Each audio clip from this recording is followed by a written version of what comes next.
Good evening and welcome to tonight's City of Burnside Council meeting for the 28th of February 2023, starting at 7 p.m. Welcome to everyone here and to those who are watching from home. Before we begin, please turn off your mobile phone or place them on silent now so that the meeting is not disturbed, and of course mask wearing is optional. Please stand and remain silent during the acknowledgements. We acknowledge that the land we meet on today is the traditional land of the Kaurna people and that we respect their spiritual relationship with their country. We also acknowledge the Kaurna people as the original custodians of the Adelaide region and that their cultural and heritage beliefs are still important to the Kaurna people today. We pay respect to the cultural authority of Aboriginal people visiting and attending from other areas of South Australia and Australia. On behalf of the City of Burnside, I gratefully acknowledge and pay respect to all those who have sacrificed their lives for this country and its people. We also consider in our thoughts all those who today are being affected by war around the globe, and especially those in Ukraine. Finally, we seek guidance in our debate as we make decisions that will impact on the lives of all who reside, study, work in, or visit the City of Burnside. Grant us wisdom as we serve our community. Please be seated. Just a reminder about needing to use your microphone to register your intent to enter the debate and wait till you've been asked to speak. Microphone needs to be turned off, of course, when you finish speaking. Please be respectful and patient while listening to each speaker and don't interrupt or interject during debate. Reminder of 3 minutes with a warning bell at 2. And now to the agenda. Absences. We have an apology from Councillor Jones. We have no leave of absence. Is there anyone who wishes to declare an interest? No? Then we'll move on to confirmation of minutes. I need somebody to move the minutes be confirmed. Thank you, Councillor Davey. Seconded by... sorry, Councillor Dawes. I didn't use my microphone and I apologise, Councillor Davey. I just said don't use your hand. And okay, so it was Councillor Dawes moved it, seconded by Councillor Davey, I think. Because that's gone off my screen now. I don't know. Right. Main important thing is it's, and now I'll put it to the vote. All those in favour? Against? Carried. We have no adjourned business, no public questions, no presentations, deputations or petitions. So I'm going to move straight to the reports and seek your identifying whether you wish to withdraw them or not. So the first one is Clark Street Lighting. Councillor Turnbull. Coach Road Lighting.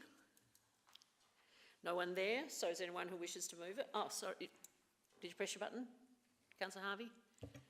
So you wish to withdraw it for debate? Sorry? You wish to withdraw it for debate? No. Or do you want to move it now? Move it now. Yeah. Okay, right, so you're happy to move it as it is now? All right, thank you. I need a seconder. Press your button. No, Councillor Zing has seconded it. All right, so I'll put the motion. Those in favour? Against? Carried. Now, I'm not sure, Ms Kennedy, are you staying a little longer or you are? Okay. Now we'll move on to the mid-year budget update. Councillor Davey, you wish to withdraw it for debate? Thank you. The reappointment of the City Burnside board member to Era Water Board. Would someone like to move that? Councillor Dawes, you're moving it. Councillor Cornish seconding. All those in favour? Against? Carried. Land management agreements, 11.5. Does someone wish to withdraw that? Councillor Davey. Thank you. Policy review finance, Councillor Cornish. Minutes of the CEO review committee. Councillor Cornish. To move. Move it. Seconded by Councillor Henschke. All those in favour? Against? Carried. Finance end of the month, 11.8. Councillor Davey. Mayor's activity report. Someone like to move it? Councillor Turnbull, seconded Councillor Hallett. All those in favour? Against? Carried. Chief Executive report. Councillor Davey. Right, no more over the page. So return to 11.1, page 7, Clark Street lighting. Councillor Turnbull.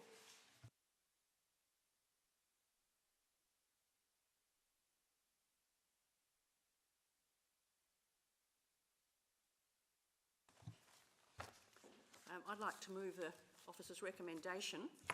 At this point, I don't see any compelling case for the installation of extra street lighting in Clark Street. And I note the following points. 1, the existing street lighting is already compliant with the relevant things they have to comply with. Number 2, the existing street lighting was recently improved by upgrading it to LED. Number 3, the previously reported antisocial behaviour issue on Clark Street seems to have resolved itself. And 4, the resident survey was inconclusive, with an equal number of residents being in favour and opposed to the installation of the 2 extra lights at A and B. There was one resident who wanted it at B, but position B would shine the light into another resident's window. I propose that Council supports the officer's recommendation and extra lighting is not installed at this time. There's always the capacity to install extra lighting at a future time, should there be a case for this. Thank you. I seek a seconder. Councillor Davey, do you wish to speak now? Thank you. Only to say that I support the status quo essentially. I mean, it will cost a few $1,000s to install new lighting that obviously some people don't want, and I think Councillor Turnbull said exactly the right thing, that if there was a demonstrable reason, we could always review the situation, but I think the staff have done a great job and reviewed it accordingly, so I support this motion.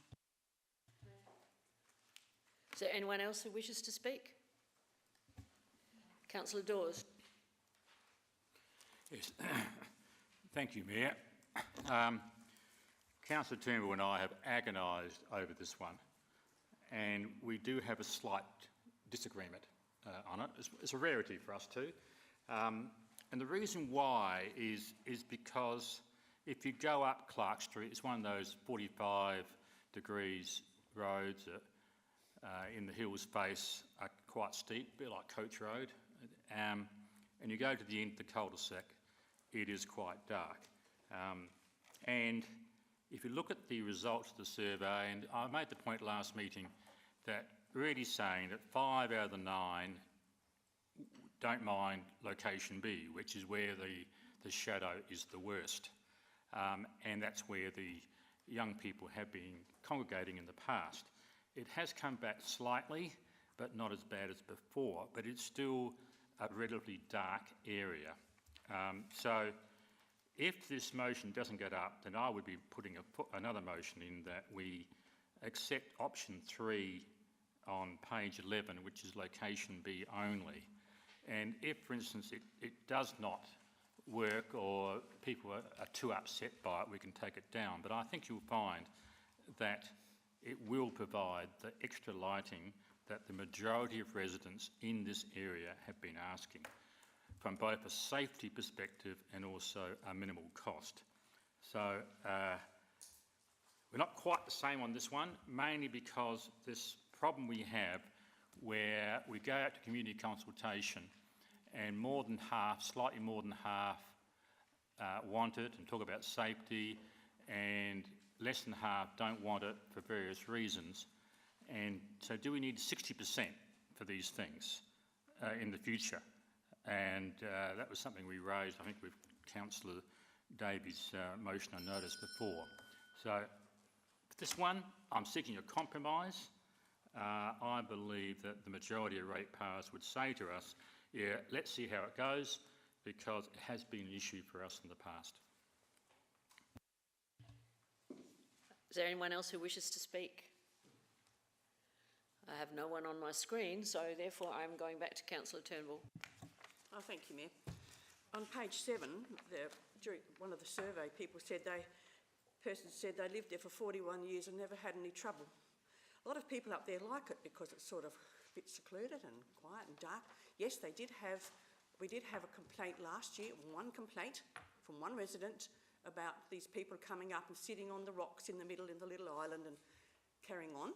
But that was last year, and the frequency has been quite less now, hardly any at all. I spoke to the resident and he said, oh, we did have somebody come up 2 weeks ago in their car, a couple of people, but really, on the whole, it's been okay.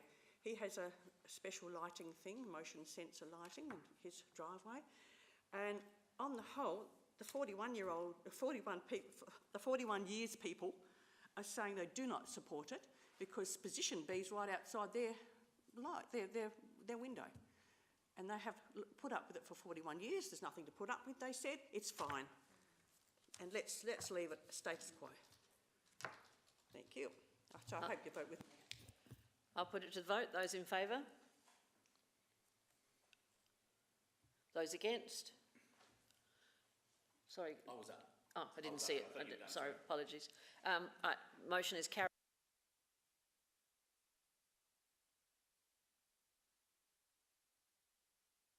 .3, page 45, mid-year budget, Councillor Davey. Thank you, Mayor. I move in accordance with the recommendation. I just have a couple of points of clarification, if I may. First one's on page 47. Decrease in rates revenue due to reduction in... Oh, sorry, that's a favourable, sorry, I beg your pardon. I'll go over to the, the next page, page 49. I had a clarification on the operating expenditure in the red table, and I just wanted a clarification about increases in expenditure due to temporary labour hire in various roles. I mean, it's 387k, and when I looked over at attachment C, I couldn't see the whole rationale for this. So if I could ask that question, and then I had a couple of other ones. Thank you. Through Madam Mayor, am I handing that to Karishma or Mr. Birch?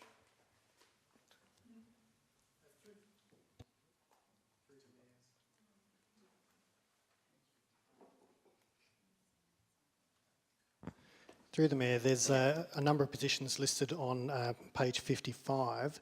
The total of those does come back to that 387 that we've quoted in the report. The largest one being the 128 for the swimming pool. Some of these are offset by income, but they're the raw costs of increased labour hire and the facilities.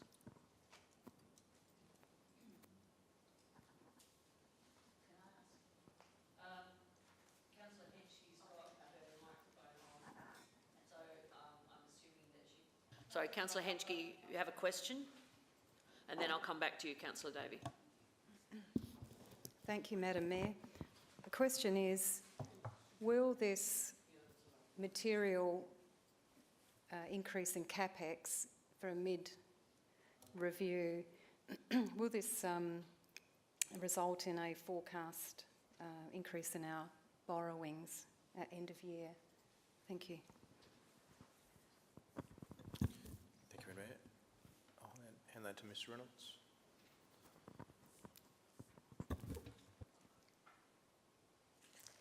Through the Mayor, yes it will. So if you have a look on page 57, the proposed quarter 2 of mid-year variations in the borrowings is 2.8 million. Before we go any further, I thought, Councillor Henschke, initially you were going to be seconding, so I do need a seconder for this motion before we continue any further. And I've got a lot of names on the screen. So, Councillor Henschke, you're still at the top of the list. Are you seconding this motion? Yes. Right, thank you. Now I'll move to Councillor Davey. Can I just following up on that answer, please, or not? No. Well, okay. because I've already asked Councillor Davey and I stopped her from having a subsequent question, I think it's fair if I go back to her, then I'll come back to you. Thank you. The other question I had is also on page 55 under increase material contract and other expenses about the organic waste disposal budget. of an additional 37,000 due to high rainfall causing greater growth and heavier wet organic waste collection. Is that an amount payable to East Waste, and is that why that's gone up? Through Madam Mayor, I'll refer it across, but I believe it is.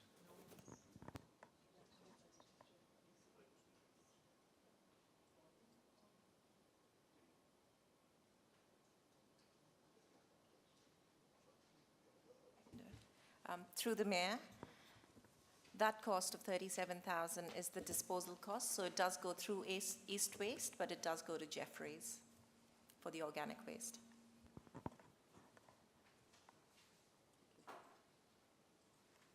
Now, Councillor Zing, I did promise that I'd go back to That's fine, you Councillor can go to first. Henschke, then I'll come back to you. So if you just turn your microphone off, and now...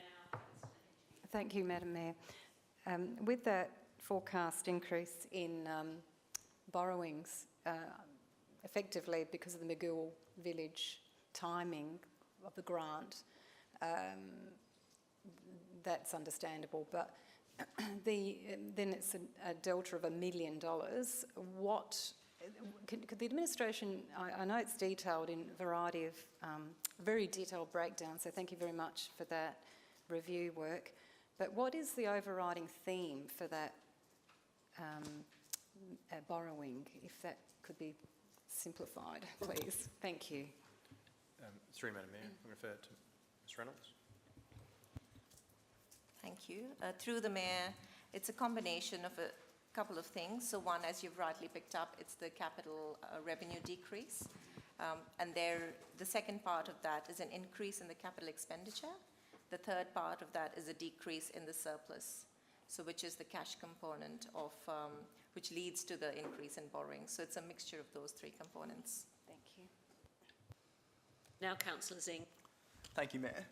Just a quick question, also on page 55, following on to what we have here. I noticed we've got a new additional cleaning site for EDKG. I was under the impression that EDKG is a private club court, but we're paying for their cleaning. That doesn't seem in the line with the club usage, or are we looking after all their cleaning services now? Through Madam Mayor, I'll refer that to Mr Cant, I think. Through the Mayor, that's referring to the public toilets, not the tennis club.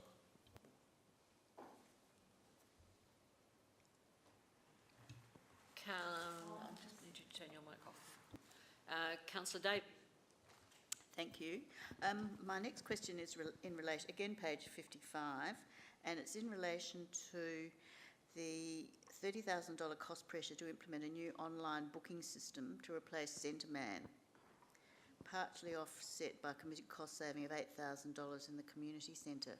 Could I just have some clarification, please, about what that involves?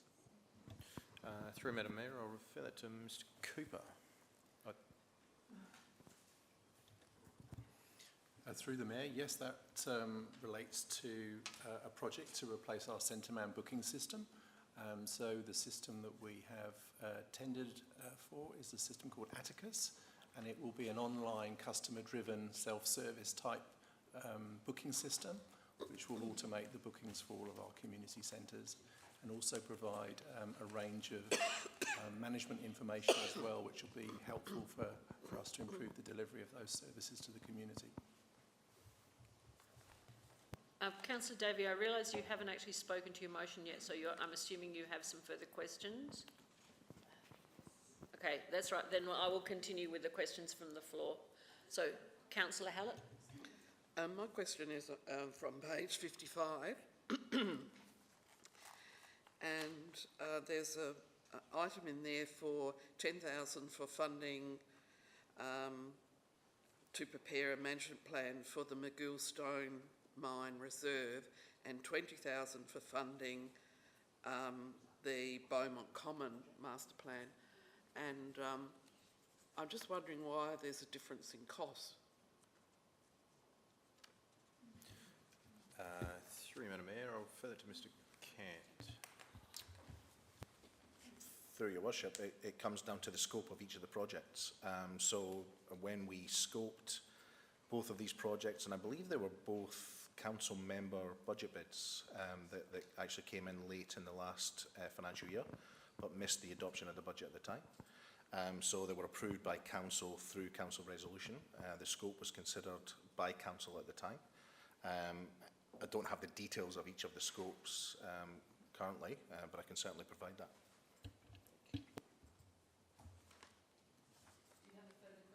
Do you have a further question, Councillor Hallett? I have got a comment.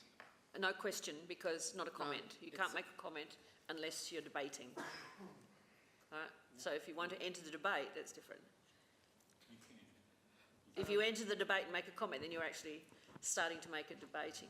Okay, I'll leave it to later. That's okay, that's fine. Thank I just wanted to warn you before you launched in, and then I'd have to cut you off and say, sorry, we've already spoken. Okay. I don't have anyone else on my list, so Councillor Davey, you've got another question? Thank you. Yes, my final question. It's just again page 55. It's about the pedestrian actuated crossing project on, I'm not sure if it's the McGill Road one. Yes, it's McGill Road. Thank you. And in conjunction with Norwood, Payneham and St Peters Council. And I'm not sure why there's this amount. I just asking for some clarification about the amount that's outstanding in the attachment, $260,000. Through the Mayor, if I can refer that to Ms Reynolds or Mr Cairn, either or. We'll take turns. Thank you for the question. Through the Mayor, Councillor Davey, that is the expense component of that project. So the 260 is the full expense.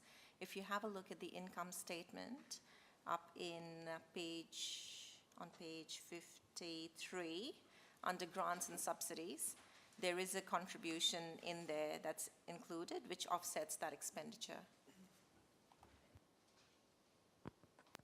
Councillor Davey, I have no further questions here on my screen, so would you like to move the motion now? Absolutely, I'm happy to move. I don't need to speak to it. Don't want Other to than to speak. thank the staff for all the detail. Thank you. And Councillor Henschke, do you wish to... No, that's all right, I've got to get the seconder first. Giving the opportunity for the seconder, do you have anything you wish to say? Yes, thank you, Madam Okay. Mayor. A comment, yes, I'd wish to highlight that the increase in CapEx does mean we're going to be borrowing more this year by effectively $1 million, and it's just a signal that we do have to be have tight estimation of our budgets as we proceed through the year, so there aren't any surprises as we go forward. So I thank the administration for the detailed review. Now, Councillor Hallett. The comment that I've got is that this afternoon I sent Ms Reynolds 9 questions, and I sent them very late, and she did extremely well to get all the answers back to me. But I could see that I had a lot of questions, and obviously there have been a lot tonight, and so my comment is, have we considered that at the half-yearly mark where we get it, that we actually have a workshop, and we actually workshop and ask all our questions, so that when we actually consider it in council, we can just approve it, hopefully. Yeah, through Madam Mayor, I think that's a great idea. So I'll talk to the team and work out how we might accommodate that. So I think it's a good opportunity for people to come across what's going on with their finances. Yeah. I think, yeah, particularly you're caught in the middle of two different councils and budget that's you've inherited. So yeah, I think as we're moving forward, it's a very good idea, and it saves an awful lot of time spent asking questions during the meeting and you having to send questions off beforehand. But yeah, good. Thank you for the suggestion. Right. If I have no one left on the screen, so I'd like to put the motion. You're happy with Councillor Davey? All those in favour? All those against? Carried.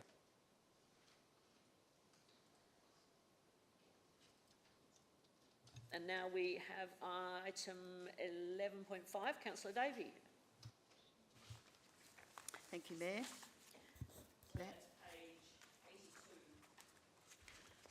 I have a slight amendment to this motion, so that it reads that Council 1 receives the report, 2 maintains active control and supervision of LMAs, and 3 notes that it will be presented with recommendations to rescind land management agreements on an as-needs basis. I thank the staff for their report and for all the work that's gone into these. And while there are some resources involved in supervising our land management agreements and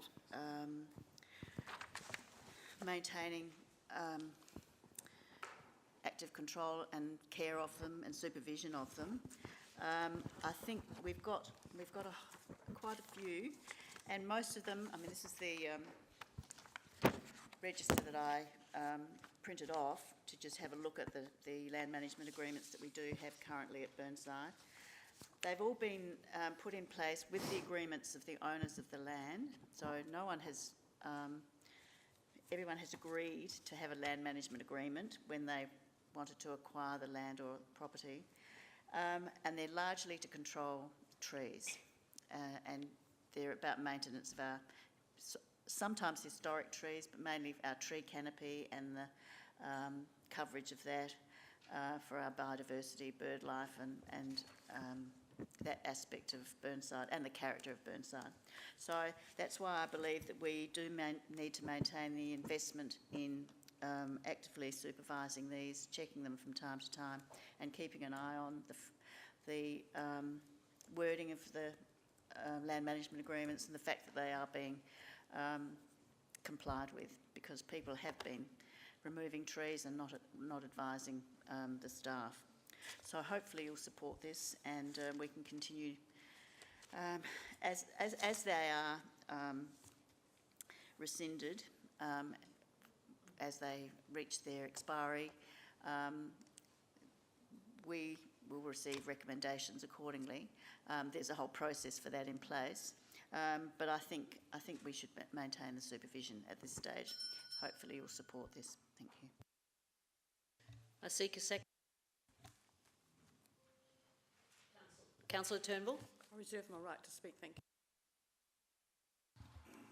Councillor Dawes.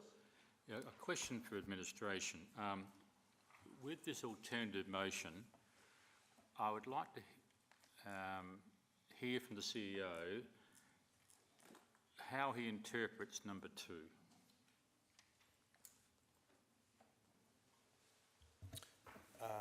Through Madam Mayor, I actually might get Mr Cooper just to give his thoughts on this one. His area looks after this.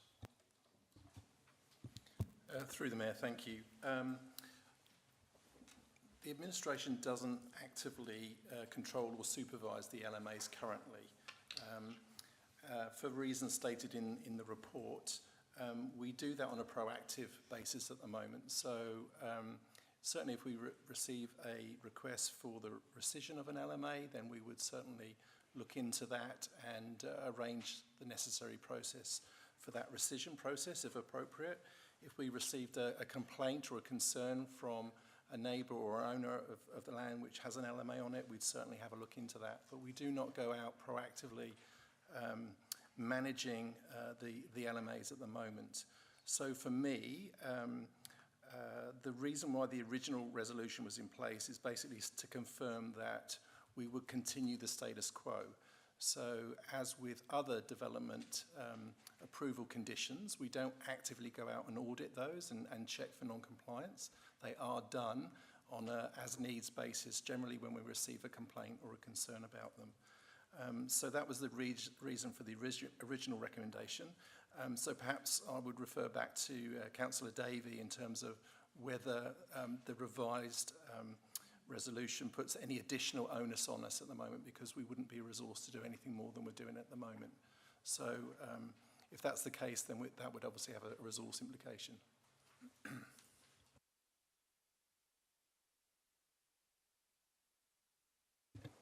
I don't have anyone. Councillor Hench. Oh, thank you, Madam Mayor. I would like to speak to this motion. The other overarching control on land management agreements is the state, and through Plan SA. They provide a map of all the land management agreements, so anyone can explore where they are whenever they purchase land or want to develop land. As the administration said, it will be dealt with through development processes. So I just wanted to raise awareness of the chamber that there is a state level involvement with land management agreements as well. I presume that extends down to private landowners. I'm not entirely sure. That might be something to clarify. But I agree with Councillor Davey that we need to maintain active control and supervision, whether that's through Plan SA and the development process, or increase FTEs to do this. Thank you. Councillor Dawes. I'd like to speak now, if I can, just to help with the new members of council. There's a bit of a history here. I can't remember what year, let's say last year, the year before, we did a 10% audit, I think, of the LMAs, and I'm getting some nods there, which means I've got that right, to determine whether there was an issue here. And from that audit, I think we lost 9 trees, if I can remember, at least. It was hard to determine how much we'd lost. So basically, because we just couldn't comply with looking at those LMAs, residents did their own thing. And then last year, I didn't vote for this because I thought there was a witch hunt, but we went to all the people who had LMAs asking for them, did they comply with them, even though they didn't quite know if they did, and only half responded, as you will see on page 84. So that didn't really help us at all. Also, we found out during these 1.5 years that once 3 years is up, we can't do very much. So I asked Mr. Cooper, how many are left under 3 years? There's 1, and that's to do with Burnside Village. So I'm hoping that they're going to comply and we're going to watch them very carefully. But I think that I'm going to wait until Councillor Davies explains what she means by number 2, because I can sense here there's a difference of what the staff think and what perhaps this motion believes. So if she could explain that in her summing up, then I can decide whether to vote for or against. Thank you. Councillor Davey, you have a question? Thank you. Yes, Mayor. Could I just ask what the resource implications are for supervising our LMAs and keeping an eye on them and watching over the ones that are still active? Through Madam Mayor, I'd like to refer that to Mr. Cooper. Through the Mayor, all of the 474 LMAs are active at the moment. The 3-year point that Councillor Dawes raised concerns the ability for council to take legal action to prosecute the owner of an LMA when there's been a breach. So we've only got 3 years from the time of the breach until it's discovered to actually take action against that breach, and obviously incur the legal costs associated with that.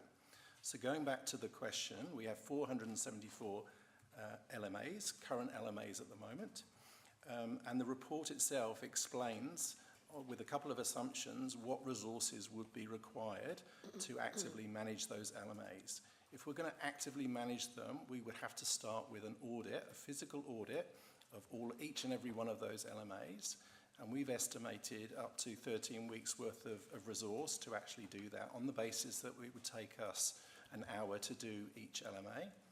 On top of that, there will be administration of about an hour, so you'd be looking potentially up to 6 months project to do this properly.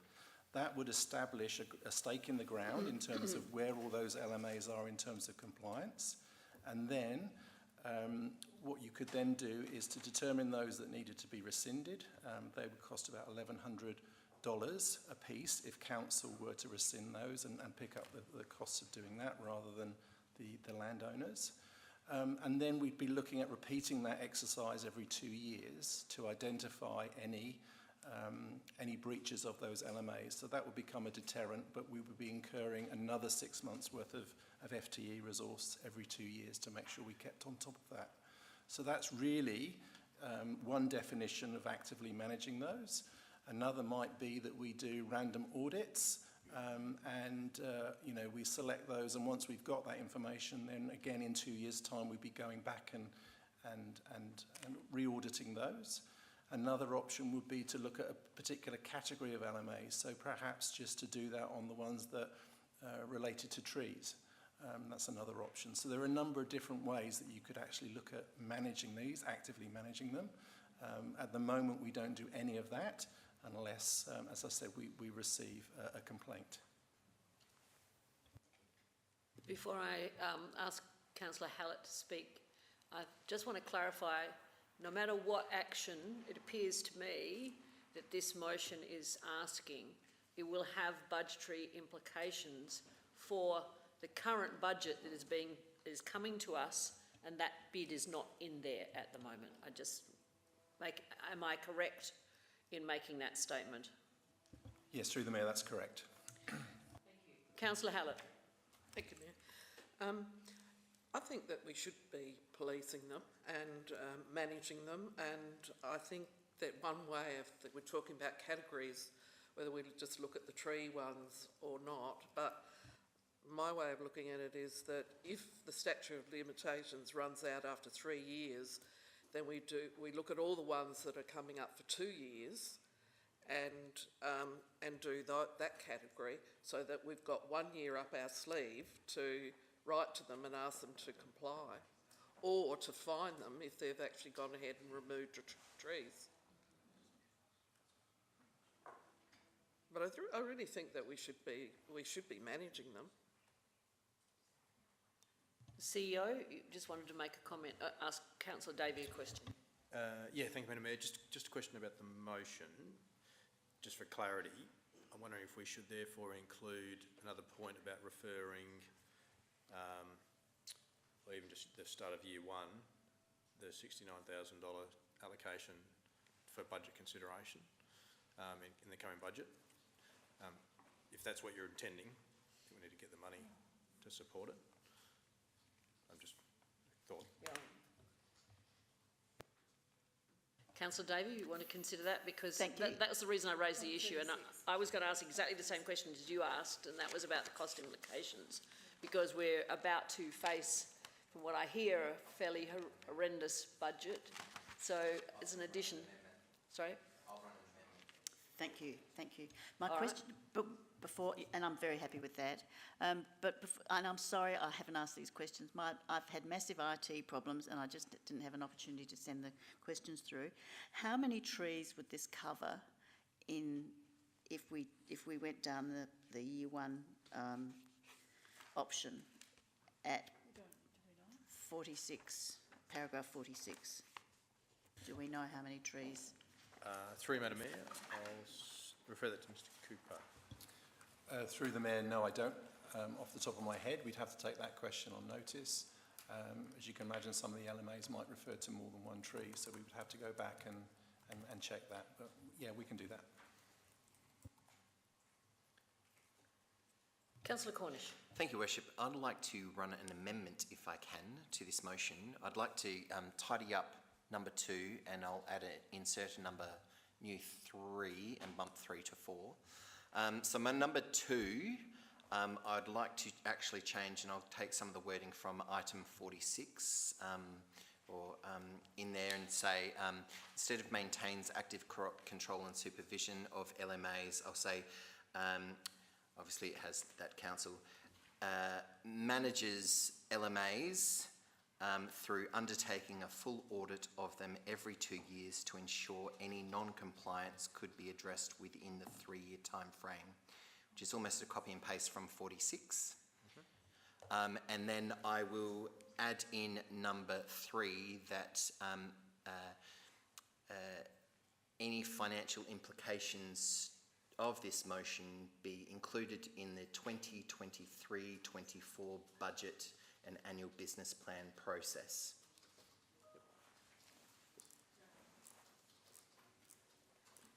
That works. Now, can I get a seconder for the amendment? It has to be someone who hasn't spoken yet. Oh. All right, thank you, councillor. Do you need a hand with the 2 bit again, or? Yeah, 46. I just pretty much, you know, from managing managing LMAs by undertaking a full audit of them every 2 years, and pretty much the rest. 46. Page 88.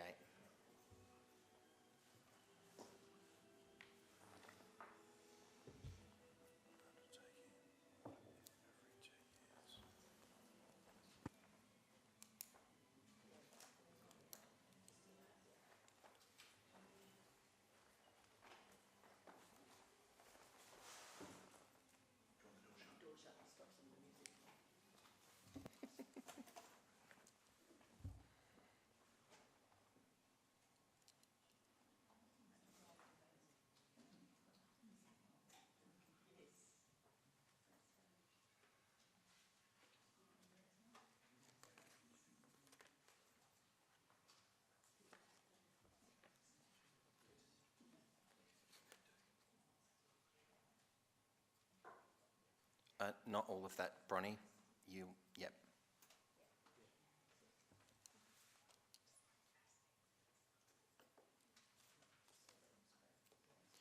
I think we got rid of number 4 by accident, which was the number 3 of the previous motion. Or is that even redundant now?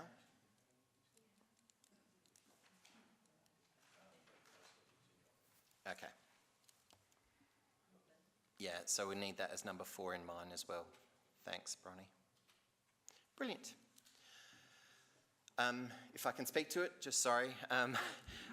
Obviously it's tidying it up and it's putting some resource consideration to it, and I absolutely think that this is the right thing to do. We've been complaining about our tree canopy in the private sphere, and this is one mechanism or one lever that we can use. I know it is a budgetary concern, but in the cost of our tree canopy and the number of trees that we have been losing, I think this is one thing that we can actually do and say that we're doing this, and hopefully we're actually another, and I'm going to say it wrong again, urban tree forest city of the world. Tree city of the world. Hopefully we continue to do that, and that's by advocating for these little nudges to ensure that we keep as many trees in the city of Burnside that we possibly can, and I'm almost certain that my residents would support us in doing this, so and coughing up a little bit of extra money just to do this too. So I hope you support the amendment. Now, councillor Wilkins. Thank you, Your Worship. Yes, I'm very happy to support this and the whole motion from Councillor Davey as well. I think we do need to demonstrate to the community that we are serious about trees in our community, and keeping as many mature trees as we possibly can, and those that want to remove things at will incur some, shall we say, penalties from the community. So I do support it. Thank you very much. Now, there aren't very many other people who can speak. Councillor Henschke, you've already spoken on the original motion, so can't speak again. I've got to be reminded of this. Have a question or not? Yeah, you can do a question. Question? No. Sorry? It's just a question. Yes, go ahead. Thank you, Madam Mayor. Does the City of Burnside have the most land management agreements than any other council in the inner city zone of Adelaide? So, do we have more land management agreements than Unley and surrounding major councils? Through you, Madam Mayor, we don't have that information to hand, I'm sorry.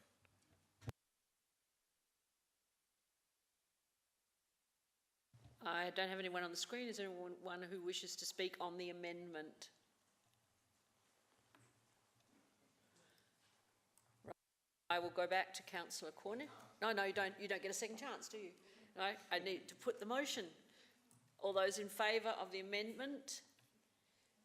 Those against? The amendment is carried. The amendment now becomes the motion. And I think there are only one or two people who haven't spoken at this point in time. Councillor Turnbull, you actually haven't spoken, but you did second. Okay, you're happy with that? All right, I have no one on the screen, so I'm like to put the motion if Councillor Davey, unless Councillor Davey wishes to say any more. All right, so I'll put the motion. Those in favour? Those against? Carried.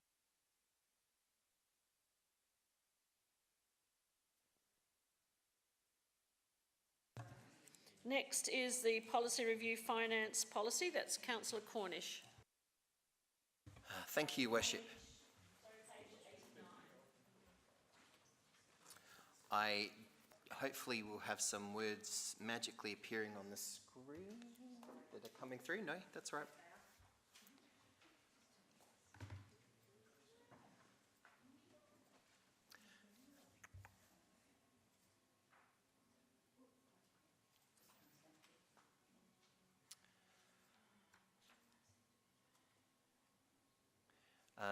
To let everyone know what I'm slightly amending the policy to do, and I'll just try and...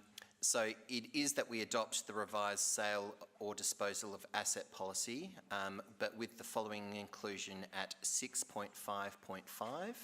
If the land is to be auctioned, placed on the open market, disposed of by an expression of interest, sold via a select tender or a direct sale, then 1, the independent valuation must be obtained to establish the reserve price for the land, along with 1 valuation based on the average market value of the land per square metre for the relevant suburb. It will then be at the council's discretion as to which valuation will be selected. So effectively it gives us a bit more of an option in terms of the price for the land if we are ever going to sell some. At the moment there is the possibility that obviously no one else could possibly buy the land, so it's a lower price, but at the same time, as soon as that gets converted to be a bigger portion of another parcel of land, the price is obviously of that per square metre is a lot more. So I think that we should actually see both valuations when it comes to us, when we go through this policy, and that council's got the, and obviously as in certain circumstances, there may be mitigating circumstances that we need to take into account, but council it'll be at its discretion as to which valuation it will pick, the lower one or the higher one, in terms of if we're going to go out to the owner and say, well, if you want to buy this, 20 square metres, this is the price that council's decided to land on, either the market one or the lower one. So it just gives us a bit more flexibility with price, I think, and I just think it's an improvement to the policy as it stands, and I hope you support it. Councillor Davey, you wishing to second this? Thank you, Mayor. Thank you. I endorse all of those comments and thank Councillor Cornish for his addition. I think this is a really fair outcome, and I think my position is that we shouldn't be selling our assets off at all, especially where unless it's for particular reasons, but especially not for allowing subdivision of land or for just development purposes. But I accept that there are occasions where it's decided that this will go ahead and there's compelling reasons for that, and I think this is certainly a much better way to ensure that we obtain a fair rate for the land, any land that we do sell off, or any asset that we do sell off. So I thank you for this amendment. CEO would like to make a comment. Through Madam Mayor, I'm just concerned that you're limiting council to only 2 options in terms of the sale price. there's a current clause that I'm just asking Crispin to, I've got it in front of me now. That's in the current policy, which I'll just read out. And it says, if the land is to be auctioned, placed in the open market, disposed, etc., it says in brackets, unless council resolves otherwise. And it gives council a broad spectrum. For example, they may wish to resolve a price totally different. So the way I'm reading that there... Could I get rid of the last sentence then? Because then we're just getting the two valuations and we've still got that option. Yes. I'll get rid of, could I remove the last... You're happy with that, Councillor Davey? Just remove the last sentence? Because it just gives you... It's too restrictive.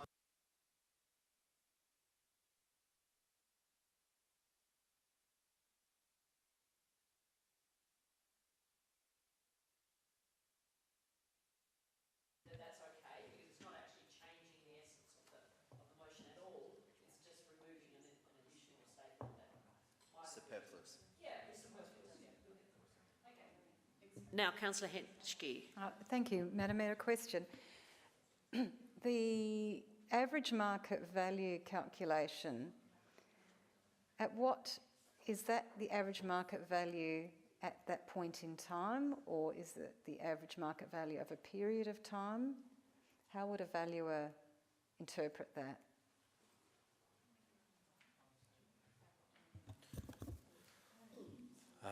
Through you, Madam Mayor, might refer that to Ms Kennedy.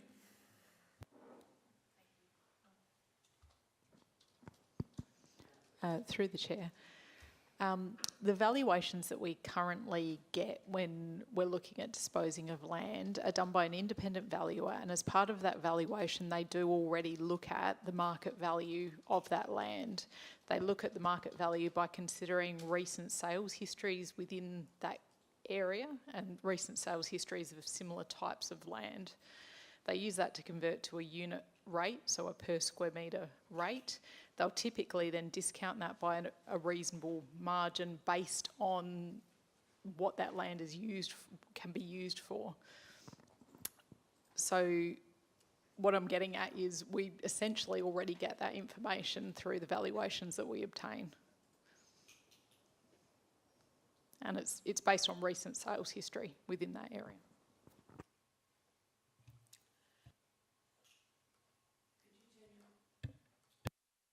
Thank you, Councillor Henschke. Is there anyone else who wishes to ask a question? Councillor Wilkin. Thank you, Worship. I just go back to the motion and the point that the CEO raised, the words in brackets, unless council resolves otherwise. Do we need to include those words in this amended motion? Just let me read it for a second. I'm looking at 655 on page 105. Madam Mayor, I would recommend to err on the side of caution and include the words in brackets, just for clarity. It just doubly clarifies. That would allow the council still to have the final say. Yeah, I think it makes it clear in the policy then, doesn't it? my advice is to err on the side of caution. Yeah. Put it in.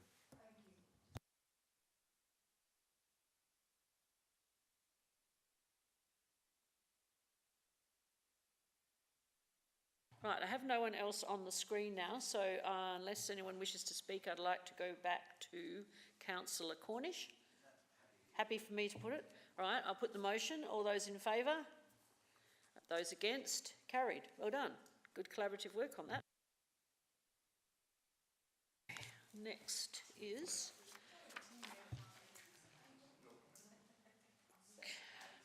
Finance end of the month?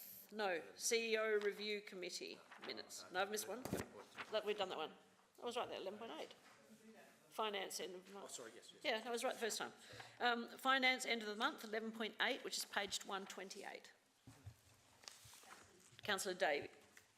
Thank you, Mayor. I move in accordance with the recommendation.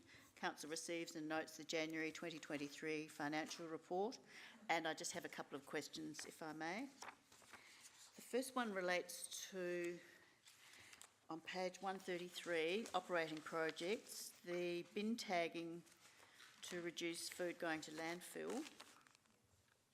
There's been a 12% increase, well, it's 12% over budget. So I just wondered why that is, and are we expecting any greater commitments, financial commitments, and when the project will be completed? Thanks. Through Madam Mayor, I note that there is a note to that one, but I'll refer that to Mr. Cant.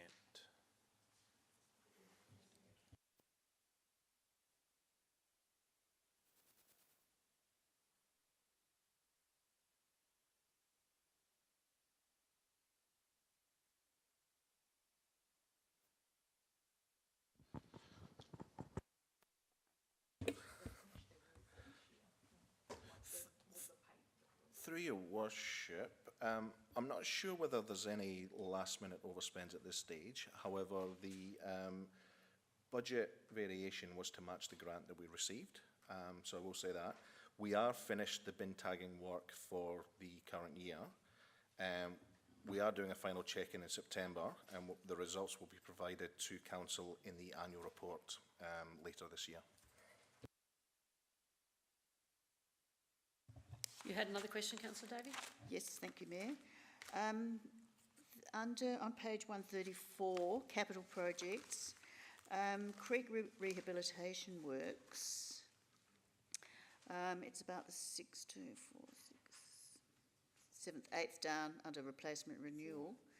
I just wonder which ones they are, bearing in mind that my interest is Hazelwood Park, and there's some creek rehabilitation works to be completed there on the western side of Hazelwood Park. I don't know if that's what these mean, or could I have a bit of clarification, please, about that? Thank you. Certainly. Through Madam Mayor, if I can refer to Mr.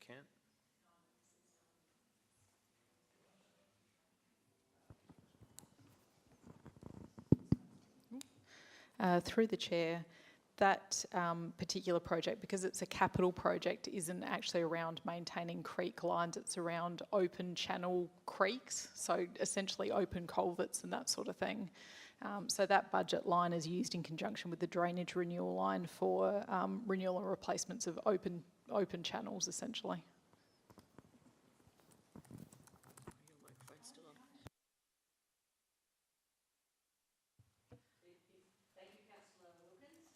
And that just prompts me to ask a question of the CEO, through you, Madam Mayor.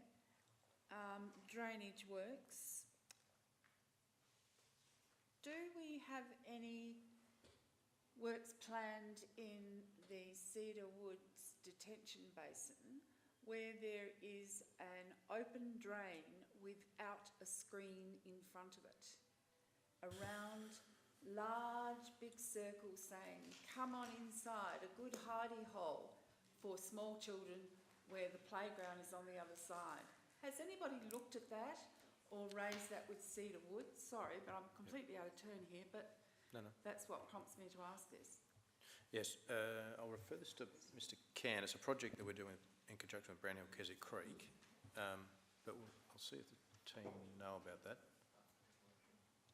I know they're still doing work with Brownhill Keswick Creek on the overflow area that's suffered and blew out. This is a particular child safety issue, and the Cedar Woods, if they have constructed the black fence on the northern side of the detention basin, it is incomplete and it needs to be completed. Yeah, I know they're currently having to remediate that section because they had some issues, but I'll see if Mr. Cant's got a response on that specifically.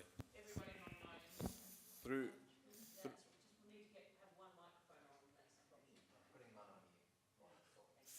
Through your worship, as the CEO said, we are working then with a few design issues at this current stage. I'm actually meeting with them on site on Friday to talk about a couple of matters. However, without knowing completely the issue that you are referring to, I'll need to take that on us and have a look at it. And However, the design of that system was done with the fencing in mind and with all safety provisions considered. So I will take that on notice. I'll speak to you afterwards to get the exact location, and I'll have a look at it. Thank you. Can I just clarify, it's a Cedar Woods or Brownhill Creek issue, Through you, Madam Mayor, or both? it's actually an issue more for the city of Burnside and Brownhill Creek now. That's what I thought. I just wanted to clarify that, that's all. All right, Councillor Cornick. I'm just a minor request, if I could, with this report, could we have maybe lines for each that go across so it's a little easier to find out which one's relating to which? It's just a minor formatting issue, Chris, if that's okay. Councillor Hallett. I've got a series of questions, and they all relate to page 134. Perhaps if I just ask them, but it might be more appropriate that I follow this up outside of the council meeting. But the first question is, where items are listed but don't have any amount of expenditure next to them, does it mean that there's a provision for it but there's no expenditure yet year to date? Through Madam Mayor, yes, that's correct. Okay. And if I can just explain why we perhaps haven't got the estimated budget there, yeah. and it's to do with our procurement processes, so we don't forecast to the parties that might be tendering for these works what amount of money we've got to spend. Right. So that's the reason why your maps haven't got the budgeted figure. But you are correct. If it's a zero, we haven't spent any money. And the next part is the bit that I'm thinking might be better if I just follow them outside the meeting. But I really would like to know what's included in the following items: traffic calming program, the Civic Centre renewal works, community buildings program, and the open space renewal. I mean, I'd just like to know what's included in that. Yep. Perhaps that is something that is needed in a workshop in terms of catch-ups or an info doc that allows people who have come on board later that aren't aware of what's gone before. Yeah, no, through Madam Mayor. Happy to take that on notice, and then I'll get Karishma and her team to send out a response that everyone can have. Yep. Are they the only ones that you wanted identified, Councillor Hallett? Okay, so we've got those noted. Ms Reynolds, would you get the 4 of them down? Through the Mayor, can I just confirm that, Councillor Hallett, traffic calming, civic centre, open space, and there was a 4th one? Community buildings. Perfect, thank you. Good to ask it, okay. Councillor Henschke. Oh, thank you, Madam Mayor. Just adding to Councillor Hallett's comments, the projects that are at the stage of preliminary, there is a 0% budget used. Is the design and consultation phase cost going to be capitalised? Through Madam Mayor, I'll get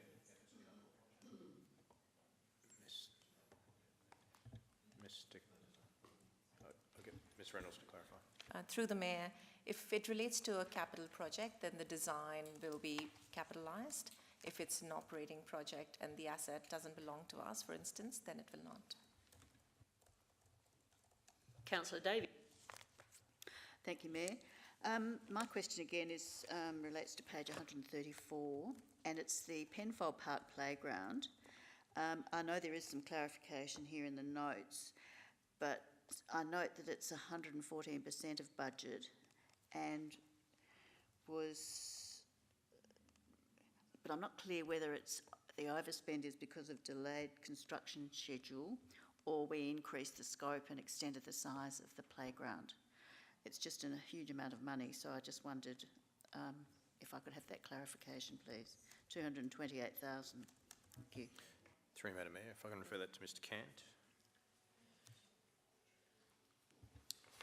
Through the Mayor, that actually relates to a carry forward from last year, so it's not really a spend as such, it's a timing difference. There is a little note at the bottom in number 1. So we had given back in savings 27,000 last year, and we're just putting that forward this year. So it's essentially a timing issue rather than an actual overspend.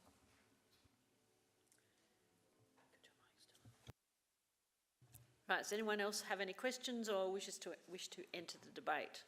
Otherwise, I'd like to go back to Councillor Davey, I think it was. No? Yes, Councillor Davey? No, it's Councillor Cornish. I'm also happy to second the motion.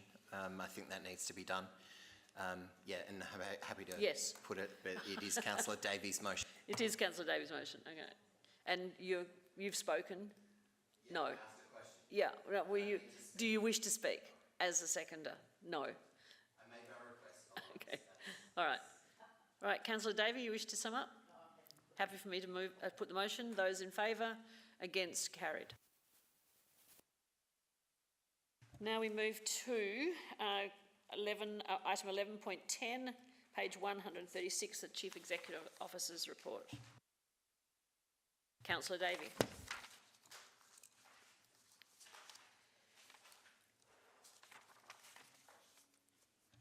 Thank you, Mayor. I'm happy to move in accordance with the recommendation that we receive and note the CEO's report of January 2023.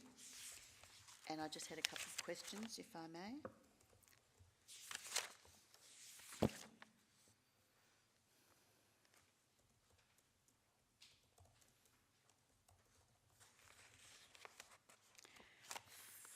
Can I go ahead?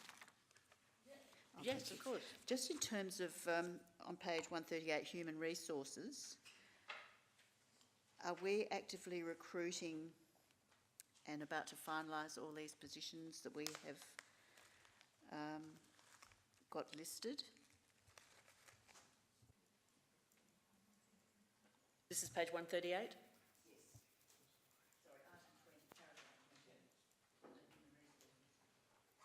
Through Madam Mayor, so the comment is in the status there.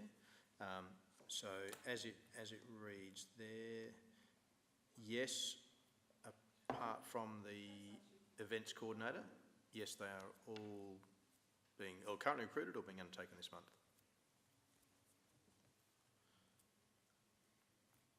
Councillor Cornish. Happy to second the motion. I'll reserve my right. Okay, thank you. You wish to speak? Yeah, if I may. Okay. Through Madam Mayor, I just want to draw to elected members' attention attachment B, just in case you may not have seen it. One of my KPIs this year is to look at how we can enhance the reporting to council, and so the start of the dashboards, and so happy to take any feedback, and the dashboard will evolve where we come across more metrics that we think council needs to have in front of them. So I'm happy to get any feedback if anyone's got any metrics they think should be on a dashboard. But I just want to bring that to your attention. One, to make sure you have the opportunity to give me any feedback, should you have it, about, well, one, is it useful? And is it hitting the mark in terms of some of the information you're seeking in your role as elected members? Thanks, Madam Mayor.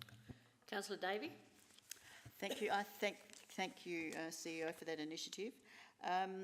The other question I had relates back to paragraph 20, or actually human resources 18 to 20.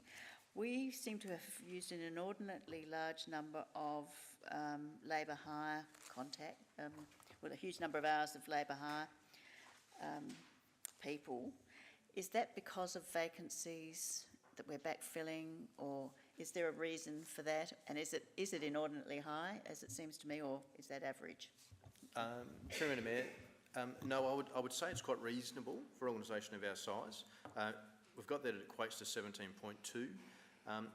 We deliberately started to pull this out of our staffing numbers, and I think it was a request from Councillor Piggott, just so we could get a grasp on what our full-time staff were and what our contract staff were, or casual hours. So no, that's an entirely normal expectation, but it's just so the council's got the information. I remember when Councillor Piggott asked for that kind of information to be included in your report. Okay. Councillor Henschke. Thank you. I'd like to have the opportunity to respond to the question from the CEO for feedback about the dashboard. Can I make a Absolutely. comment now? Thank you. So yes, it's the simplification's great and the colours and so forth. And but the thing about customer requests, I often my constituents sometimes say, it's about 2 weeks since I put in a customer request for something, and then I will explain, well, look, there's probably a 2-week time frame, but they're not so clear on when they will hear back from the customer request, and sometimes it might feel like a lot longer than they would like. So I'm just wondering if under customer requests that we could add in there the response time. So yes, council's responded to customer request, these customer requests in 2 weeks, or a month, or a week, some sort of time frame, so we can manage expectations in the community. Thank you. Through Madam Mayor, I don't think the dashboard is the place for that, but what I will take on board from your comment there is to make sure when we are initially providing that first response back to the resident that we indicate what the next response timeframes will be clearly. So I'll take that on board and talk to the team. I agree with you, that's important we set those expectations.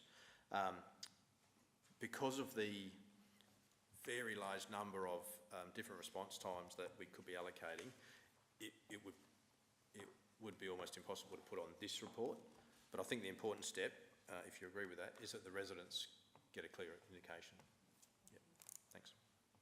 And certainly that is something we discussed at the CEO committee in relation to the half-year appraisal. Councillor Zing. Thank you, Your Worship. I'm just going to follow up with a resident's inquiry, also feedback to the CEO's dashboard.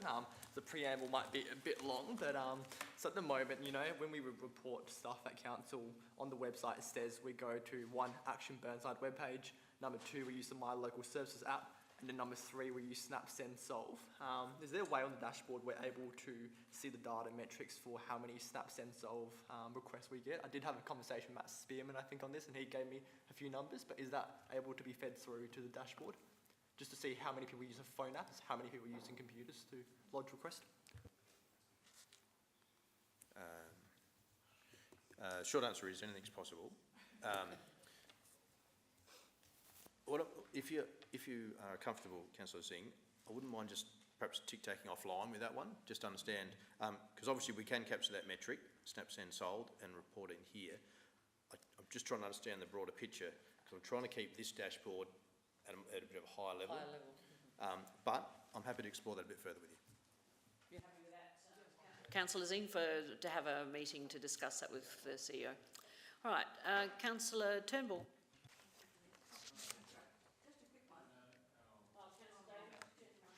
Oh, sorry. Just a quick question. No, put your mic on. No, Kerry's got it. Councillor Hallett, could you just turn yours off? I've written you down as next, okay? And then there's Councillor Davey. There you go. Quick question, please. Following on from Councillor Henschke, can the dashboard also do this for EM's requests too, not just customer requests, but for us as well? And give us a time frame when we put something in the portal, how long it's going to take? Through you, Madam Mayor. Yes, so as you can see, we've got the broad metric for open and closed requests. But yes, I'll take that on board and work with the team about providing that as well. The CMs. Yes, yep, understand. Right, now, Councillor Davey. No, that was, I think Councillor Hallett was next, you're right. And then Councillor Davey. Thank you, Mayor. Thank you, Mayor. My question is, what's the time frame for this? Does it start from 1st July last year and goes up to present day, or is it starting from the beginning of this year?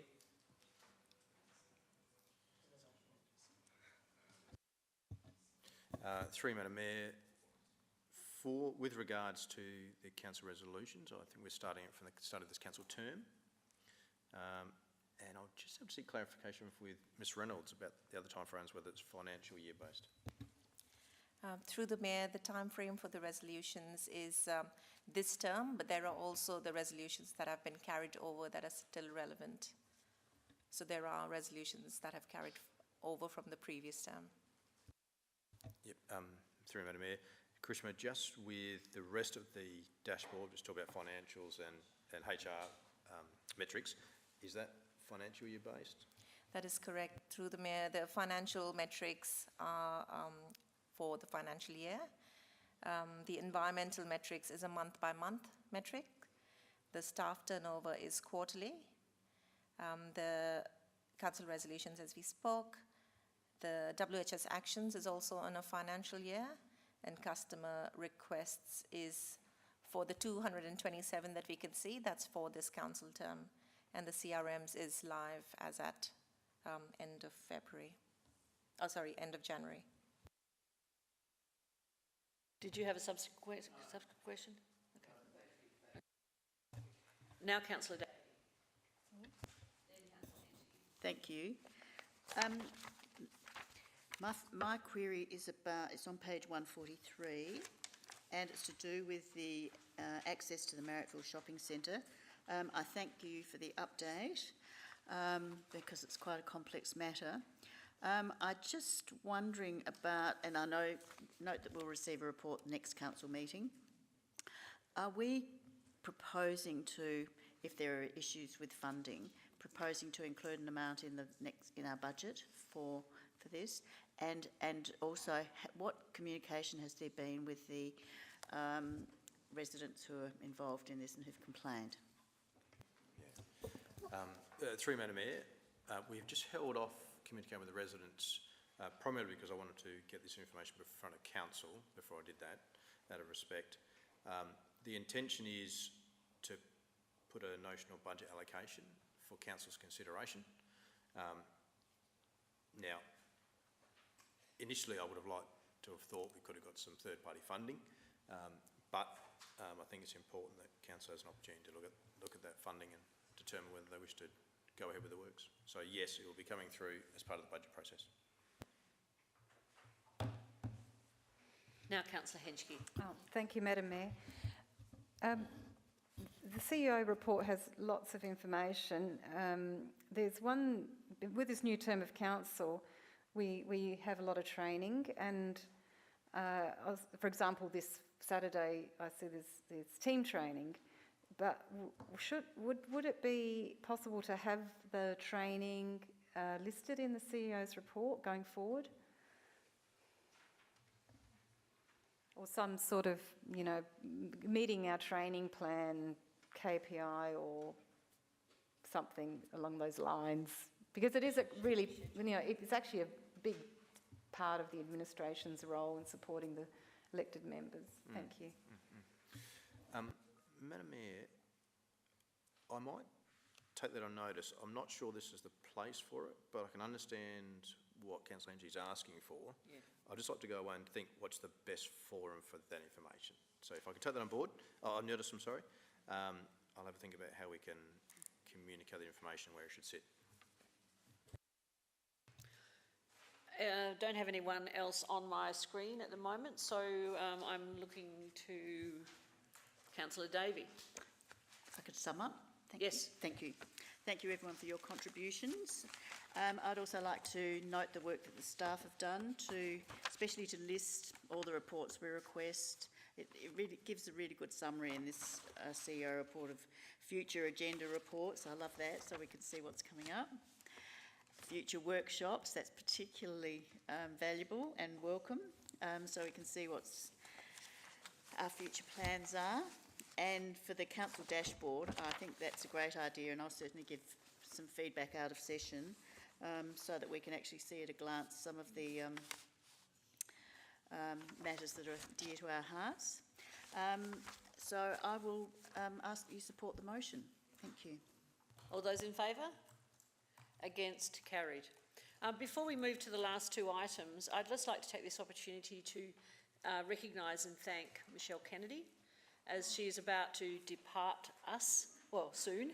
I want to say, first of all, that the idea of the dashboards actually originally came, I think, from her, that she initiated those in her own section of the council. I also appreciate how much that she has been a role model for females within this organisation in her leadership role, not only here in the council, but in her engineering profession. And I do wish her well in her new career with Renewal SA, but I wanted to thank her most warmly and professionally for the amazing work that she's done on asset development over the last 7 years, and some of us who've been here all of that time or longer really do appreciate and know how much work has gone into those developments of assets, and so I would really like us to give her a round of applause.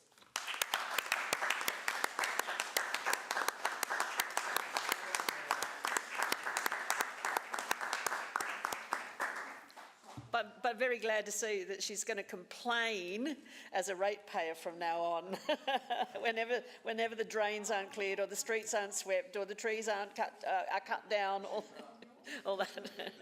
So excuse my going outside of the agenda, but I thought it was important we do that just in case she was about to leave, since we've finished the main items of the agenda.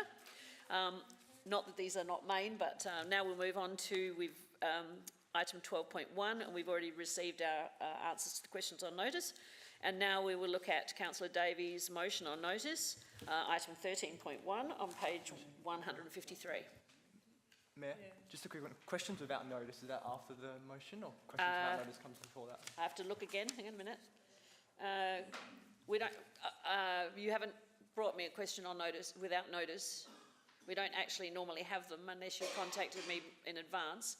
But I'm happy to consider it after this motion. Is that okay? Oh, I could do it, yes, I can do it under urgent or other business, all right? So, Councillor Davey. Thank you, Mayor. My motion tonight relates to horticultural landscaping and beautification resources for Burnside streetscapes and reserves. I'll read it out for those at home who might not have this. The motion is that Council 1 receives a report by the end of April 2023 or before, which identifies the resources required for the horticultural work across Burnside's parks and streetscapes to maintain, improve and regenerate the existing plantings, flowers and shrubs. B, control weeds. And C, provide a healthy environment for street trees, including management of suckering rates. And 2, considers this report during the 2023-2024 budget process. So the reason I've moved this is because this issue was one which was raised often with me when I was campaigning in the recent council elections. It's also been raised with me periodically by the community, who are keen to see that our streets and parks are maintained to their best potential. This includes that native plantings are supported and pruned to encourage growth and for maximum enhanced beauty. And I'm going to be talking about beauty here because that's what our residents keep saying. They want beautiful streetscapes and beautiful parks. And they are also concerned about biodiversity and attracting flowers for insects and that sort of wildlife support, for cooling of the area, and as I said, for biodiversity value. The same is also mentioned about our rose garden and other exotic garden beds, and we've got many of these dotted throughout Burnside. And many of them have said, and this is no offence to my friends in Rose Park, how well the flower gardens in Ferguson Square are maintained, but that many others across Burnside are not kept and nurtured to the same standard. So whether this is a subjective, I think that's a subjective, it's a subjective point of view, but that's the quote that has been brought to my attention from time to time. Our street trees are located in increasingly hostile environments with urban warming, windy climatic conditions, and are suffering constant damage from heavy equipment used for development work. And I think we all know and experience this. from demolition trucks, earth-moving trucks, concrete pours, and the myriad other delivery trucks, which increasingly use our streets and just swipe branches. We have examples of stressed-looking trees along Glenburn Road, which are suckering plus, and I'm not sure if they need irrigation or regeneration of the soil or even nature strip plantings, but they look as if they're not thriving. So if we need additional staff to support our gardening standards, I'm happy that this be considered for inclusion in the report for due consideration in the budget process. So hopefully you'll consider supporting this. It's not a criticism of existing staff, but I think our resources have maybe declined in this area, and I think our community and our environment would benefit from this greater investment. So I hope you'll support this. Thank you. Can I ask a question of the administration before I seek a seconder? This is asking for a report at the end of April. Budget bids have already been submitted. We've got a first budget workshop within 2 weeks' time. Isn't this rather late to be asking for a budget submission for 23-24? Through Anna, I might get Karishma or Ms Reynolds to give us insights. Through the Mayor, it probably won't fit in with the budget bid format as such, because next Tuesday we will be walking through all the budget bids for both executive and council members, and the report on budget bids itself will be coming to council in the second meeting in March. However, this could probably be considered as part of the draft budget, so not through the budget bid process, because it's too late for that, but just as an additional cost pressure for the draft budget instead. Thank you. I just wanted to clarify that because I wasn't sure, and I wasn't sure that the new members either knew that this is not actually budget bid, this is going beyond the budget bid. All right, CEO. I just want just a small comment and clarification, Madam Mayor. Councillor Davey mentioned declined, whether the resources had declined over time. Just want to clarify, the resources haven't declined. My estimation is this is possibly talking about increasing our level of service to our community. Yeah, and that's okay. But I just want to make that comment that we have maintained a level of resource for quite some time now. So perhaps I'd say our resources are getting stretched. So that's what I'd. Seek a seconder to the motion. Councillor Wilkin. I'm definitely happy to second this, because I also let me just add, if I can add in a few more words in part A. Maintain, improve and regenerate the existing plantings, flowers and shrubs, including halo planting, that is plants around trees, and biodiversity sites. And I would also clarify point C, provide a healthier environment for street trees, including management of suckering rates. I would say basal growth rates, the shoots that are coming out from the base of the trees all over the council area. What I would add there. Before you move on and speak any further, Councillor Davey, are you happy with those additions? Yeah. Because then we don't have to further clarification. Okay, all right. So carry on. Thank you. I'm very happy to support this. As a person who's going to the Australian Landscape Conference in Melbourne next month, gardening is high priority with me, and we in a historic garden suburb and city of Burnside, we have a responsibility to actually maintain our plantings and beautify our plantings as well, not only for biodiversity but also for pleasure. People have actually said to me, friends have actually been on to me about, we need to see beauty in our gardens in the whole area of Burnside. And I'm sick of strappy plants. I've got to tell you, going down Portrush Road, I think is just awful. If we have responsible for the footpaths either side of the main highway, well, I hope it's DPTI. But anyway, there's work to be done if we are stretched, I can understand that, because we had major rain last winter and weeds, 1 year's weed is 7 years' seed. So it's going to be an explosion of weeds. And I think we can do better. We can set the standard with plantings around our own council area. Residents do it. They put the extra effort into their own properties. We need to do the same. And another area of contention with residents is the area across the road, Linden Gardens. It needs a bit of rejuvenation. I have to say that. People think that it's full of dead plants. Let's focus on the motion. Yeah, I know. But anyway, we need to beautify. Thank you. I urge you to support this motion.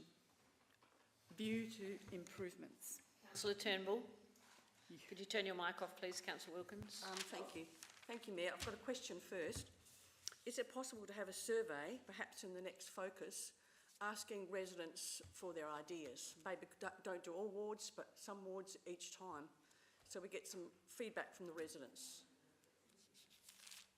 I'm happy to put that in my ward report. I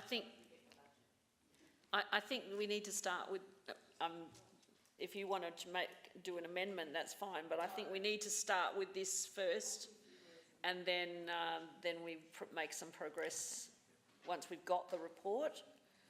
It would be my suggestion. However, it's your decision. May I speak to it? Yes, of course. Aha. I absolutely support this motion. It's the second best one since I've been in council. But I seem to be seeing the same old tune as I go on about the lack of maintenance of trees and shrubs and weeds, especially in the Burnside ward, which is Stonyfell and Wattle Park, Hilly, etc. Since being on council, I've stated and believe that the further one goes up the hill towards the Hills Face Zone, the less cared for it looks. It looks scruffy, especially now in summer. It's a harsh word, scruffy, but it describes what it is. No one expects it to be green and manicured and lush. I mean, it's Australia and it's summer and we're heading up the hill, but surely we can do better. What upsets me is the dying off of the trees, the plants and the understory plantings during summer. Do we need more visits from water trucks? Obviously, yes. Too many trees in our area are spindly, half dead or dead, and if they die, they're not replaced. Why not? I won't tell you again my story about the pink ribbons because that's boring and I've said it before, but sadly, the ones that had the pink ribbons on haven't been replaced this year either. Underplantings, they look lovely when they're first done, when they're first planted out. I remember the comment to a friend about those on the northern side of the swimming pool. Looked fabulous when it was first done, but now, 18 months later, I reckon there's only about a quarter left, and they are the tough grasses that have survived. I'm thinking of the time and the money and the effort that went into raising these plants and trees, that carefully planted them out for such an abysmal survival rate. We should be able to do better. And I hate to compare with the other councils like Mitcham and Campbelltown. They come to mind because they use hardy type flowers and other things than native plants. And it just adds a lovely bit of colour. And lastly, a request. Could council please liaise with DEET again with regard to roundabouts? They're awful, especially corner of Hallett Road and Kensington Road. Thank you. Councillor Henschke. Thank you, Madam Mayor. Question for the administration. This motion, I just wanted to clarify the scope of it as it's understood by the administration. The report, will it look at the resources to, where it says control weeds, will the report inquire into the resources to mow the verges of weeds when we have those big growths in winter time, and then the resources we need to increase that level of service, as the CEO said, to capture the cuttings that end up being left on the footpaths, so we can see the difference between the level of service we have now, the cost and the increased level of service, and see whether the community has an appetite for paying those few dollars more to buy a grass catcher on that machine, for example. Also, the motion, just clarifying, Ask for a report about maintaining, improving and regenerating existing plantings, flowers and shrubs. Sometimes there are verges like along like Fullerton Road, where the business district is, and maybe originally there were understory plantings, but they're just trees now with bark. So I'm just wondering whether bare sections like that might be included in the scope of the report. Thank you. Through Madam Mayor, I just feel like I need to go on record that with the resources that I've got now, I think the city's presented really well. I'm not saying it can't be enhanced with additional resources. I'm not disagreeing with what you're talking about tonight, but I'm just feeling for my teams, because if you look at Hazelwood Park, most of our parks across the city, they are the envy of councils across the Adelaide region. I just don't want us to lose sight of that. I'm always happy to improve, but I just want us to don't lose sight that my teams are doing an extraordinary job. Now, with regards to the report, the way I'm going to have to approach it is we've got a lot of feedback over the last little while. We've got specific feedback tonight. I've heard loud and clear about looking at increasing our standard that we're providing with our mowing of verges. So I've clearly got that. That'll be included in the report. So yes, we will be talking about this is the level of service we provide now. And I think we have some idea of perhaps where you want to take that. So we can use, it will be a bit of a rough metric, but we will have an attempt to try and quantify what that means. And don't get me wrong, I'd love for us to deliver this if we can. Yeah. So please know, I'm committed to that. Yeah. The trick is to understand what the resources are going to be to do that. And that's what this report will try and do. It may not be perfect, but I think it'll be an excellent starting point for a conversation. Okay? And can I just point out for the new members particularly that verge mowing is not a mandatory service. It's not required by legislation for us to do it. Many councils do not do any verge mowing at all. But as soon as you increase the amount of verge mowing, it has major implications on the budget. We have been through that, Councillor Cornish and I, and Councillor Davey, and even Councillor Wilkins, many times in terms of reviewing the service delivery of verge mowing. It is very expensive, and it becomes even more expensive when you want it done more carefully, more regularly, and even as one person said to me, I want it done on a Wednesday every week. Right, on Wednesday morning every week. Councillor Hubel. Thank you, Your Worship. And Namani, greet you all this evening. I've got some thoughts about this topic and theme from a big picture level. I think it's important in, I guess, the narrative of this discussion tonight has made me enter the debate, because I do want to, I guess, bring the Chamber's focus back to the idea of biodiversity versus ornamental gardens. Linden Park, I think it's Linden Gardens is the name of that reserve, was singled out, but that is a recognised biodiversity site as opposed to a reserve. So I think the intention is very different. And while there are some people that don't like it, there's a whole lot that do. Maybe they're not as loud, but I certainly know about them. And look, natural habitats and artificial habitats. Artificial, I'd look at Hazelwood Park as an artificial habitat. It is not natural. That's not what this land was like. A lot of these biodiversity sites aim to recreate what this land was like before colonisation. And it's really important to distinguish. It's really important to distinguish against parts of our city that are designed for those two very separate purposes. I look at this motion, maintain, improve and regenerate.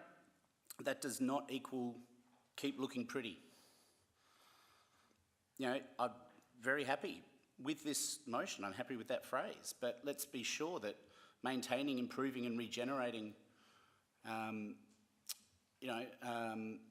natural growth areas will not necessarily mean we're after aesthetically pleasing places. If that's not the goal. Well, aesthetically pleasing to some anyway. Controlling weeds, great. Healthy environment for street trees. You talk about Portrush Road. Go from Beulah Park into Evandale and look at how much better it is on the southern side of McGill Road. So I agree with the CEO that we're not doing too badly, and certainly there's always scope for improvement. But I see this, however, as a budget bid that is not a budget bid. I think this is something that should have been included as a budget bid, so it could be held to the same scrutiny as other budget bids. And look, if it was a budget bid, I'd vote for it, but I see this as a way of bypassing that budget bid process. Certainly how I see it, and I realise that our departments, within administration, do hold this as a priority. So I'm not going to vote for this motion as it is, but I certainly support what it's trying to do. Councillor Hall. I've got a comment that follows up something that Councillor Turnbull talked about, and that is that, and I was thinking about adding a D section to the recommendation that council vegetates all roundabouts in the city of Burnside. And when I talk about vegetates all roundabouts, I'm not talking about trees or bushes necessarily, because that would obstruct views, but we can put ground covers in. I can think of two in our council, in my ward at the moment, that have got nothing on them, except they actually have got some infrastructure. And I think it would look, good to have some ground cover on them. I think if you're thinking of the ones on Penfold Road, they are both DIT, and we have complained frequently to DIT about generating those. If you've got additional ones besides that, we probably need to know about them, because we had a motion and a policy that Councillor Wilkins put forward 6 years ago, I suppose, about getting every roundabout vegetated in Burnside. And as far as I'm aware, we can't say in Burnside because they're not all ours. Many of them, like on Glenburn, all the major roads, they're not ours. But we certainly have many times written and asked and complained, particularly the ones on Penfolds Road. We also did on Greenhill Road when they made a mess of the ones at the top end of Greenhill. Sorry, not Greenhill, Glenburn. So they're not all ours, so we can't actually say that, because all the ones that we have control over would be a better way of adding. But I think we already have a policy, clarify this, is this necessary to be added in here? Because it may be that if it is necessary, it could just be added as, not as an amendment, but just as an addition if these two agree. So I'll leave it to you, CEO. Through Madam Mayor, I probably just need a side conversation just to understand which ones. I'm comfortable that the policy deals with that if there's some that are vegetated. And if they are dead, I'm actually quite happy to revisit the issue, because in fact I was driving past Penfolds the other day and those two roundabouts were pretty bad. Yeah, but I'm happy to follow it up with you. Yeah, personally. Can I just comment on that, please? No, sorry, you've already spoken. It's not a two-way debate, unfortunately. This is everybody gets their turn. And Councillor Cornish, you're next. Thank you, Worship. I do like the motion, although I wonder it doesn't actually seek to improve or increase. It just says identifies the resources, doesn't say to improve or increase.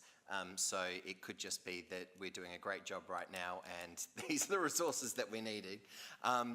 And that which leads me to my next debate in terms of, I think this is going to be fairly tricky for the administration as a report, because like a piece of art, we all have our different pieces of view as to what is acceptable for the beautification of the city of Burnside. And a lot of residents out there will say, it's perfect as is. We do a great job, and I know a lot of people from the western suburbs that come over here because we do have the parks of that are the jewels of Adelaide, and they all use them. And yet the people here, obviously, they want something a little bit nicer and better. Yeah, I just wonder how you might interpret it, because obviously it does seek to improve the resources, and I'm not saying, absolutely not saying, I think the depot staff do an amazing job. I just, I just wanted to know how you actually might. Yeah, through you, Madam Mayor, I concur with you that it's going to be a little bit tricky. I think the way we're going to approach it, though, is grab hold of the broad concepts that have been talked about, and do our best to put a quantum to that, understanding that the intent of this motion is to perhaps look at our baseline now and understand what an increased service level might look like in some of those particular areas that have been talked about. I'll have to make some estimations about what that looks like across the city. For example, if it's understory plantings enhancement, what that means. So yes, it will be tricky, but I think the team and I have got a bit of a rough idea of how we're going to approach it. And I think at the very least, what we will put before council is perhaps a bit of an options list about, we'll suggest if you want to increase levels that look like X, this will take X amount of staff. If you want to go this level, for example, one of the areas of the report will be a focus on verge maintenance, no doubt, and we will look at our existing standards, then have regard for the conversations that we've had. Well, I have put in a separate budget bid for the verge maintenance, but so, that's it. So we've got that, and we're going to wrap that up in that. And it might be, when we're writing the report, we may have to have some phone calls to get some further information, so that when it's coming before council, we've done our best efforts to have regard for it. My follow-up question, if I may, Your Worship, will that include, Councillor Turnbull mentioned that some of our plants die because we don't water them. Will that include potentially additional light equipment, or I don't know, it's probably heavy equipment for new tanker trucks and such, to go around and water things in a bit more, or is that not in scope? Yep. My estimation of that one is it's not so much about the watering infrastructure, it's about perhaps having the manpower to go out and specifically deal with those issues. Okay. But we will evaluate what's the best outcome, but that's my initial estimation. Thank you. Councillor Harp. Thank you, Mayor. I have a question. Is the lawn mowing of verges contracted out or actually done by council? Through Madam Mayor, just make sure I don't get it wrong, I'll refer this to Mr. Camp. Through Your Worship, it's managed in-house. We do have casual labour, sometimes to help with seasonal demands, but it's done by our teams. Can I also say that we do have a system where people can opt out of having their verges mowed? So people can actually register with us and say, please don't leave my verge alone because I want to look after my own verge. And so that is something that exists already within the community, because I know I've had residents where the house has changed hands and then they've complained to me that my verge is not being mowed because they're actually on a list. The previous owner was on a list for saying, don't touch my verge. Yeah. I'll want to do my own. And we do want to encourage people to do their own verges because they can plant them with other things other than grass. They're not allowed to put down super turf or artificial grass. So that's very strongly in our policy. So hopefully that just informs you a bit more. Have you got another question? So, no, can I speak? Yes, of course. Thank you. I will gladly support this motion. After meeting many residents during campaigning within McGill, Aldana and Skye over the last few months, one comment is consistently raised, and that is, please tidy up our verges and footpaths that are completely overgrown and uncared for. The next comment is, why can this be done for other suburbs within Burnside Council but not for our suburb? So as Councillor Turnbull said, the further you go up the hill, the more overgrown all the vegetation is, and residents are very concerned, and they're not just concerned from a cosmetic point of view, they're concerned because there's the issue of snakes. So tall grass is a breeding ground for snakes. So really they're not asking for much, they're just asking that it be attended to and mowed on a regular basis. And as the Mayor just commented, many of our residents take it upon themselves to keep their verges mowed and neat and tidy, and they're very proud of that. However, there are those that do like to have council done it for them. For areas like Aldana and Skye, it becomes, as I said, a safety issue with snakes, and I have had people contact me regarding that. As there are no or few footpaths in Aldana and Skye, attention to this tidy up is needed more than ever to keep grass levels under control. I actually went for a drive up there today and the grass is very high, and I certainly wouldn't want to walk along there rather than even as opposed to walking on the road. McGill residents have also expressed feeling completely forgotten north of the parade.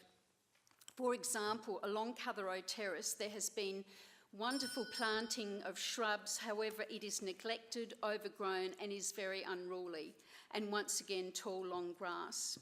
What also needs addressing is once this is slashed or mowed, the grass cuttings need to be taken away, as Councillor Henschke also mentioned. Often it is left strewn all over the pavers, and I have actually slipped on wet grass walking along myself. In addition to this maintenance for beautifying, and we're not identifying it as cosmetic, it's to tidy up our streets. There must be follow-up watering, because all of this beautification can't happen if we're not going to water. I also acknowledge that there is a definite catch-up after a dreadful long winter, but hopefully we can support our residents with this motion, and I hope that you will support Councillor Davies' motion. Thank you. Councillor Dawes? Yes, thank you, Mayor. Just three comments. The words resources there in number one, I think it has been mentioned, but I want to make sure that is human resources and equipment needed. There are two parts to that, because we have spoken about it. I think staff power is mentioned by the CEO, and then machinery is mentioned by Councillor Henschke. So it does involve two parts to it, so not just the human resources. The second one comment I might make is, I think 2 years ago, the ornamental, the ornamental plantings program was introduced into this in the last council term, and when that was put forward, it was a big program. There was a lot of extra parks and reserves that were included. It did include extra human resources. Now, perhaps we haven't got enough. That's what this report will actually tell us. I think if you ask the group manager up at the depot, I think he might say, oh, we're not sure about that.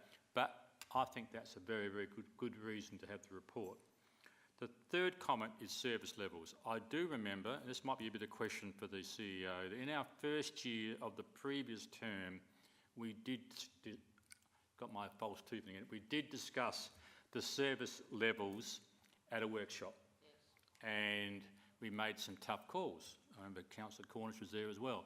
Are we going to again have a workshop on service levels? Because Councillor Henschke and others are now querying, well, do we need to raise those service levels? That means an increased cost, which means we can't do everything that we want to do.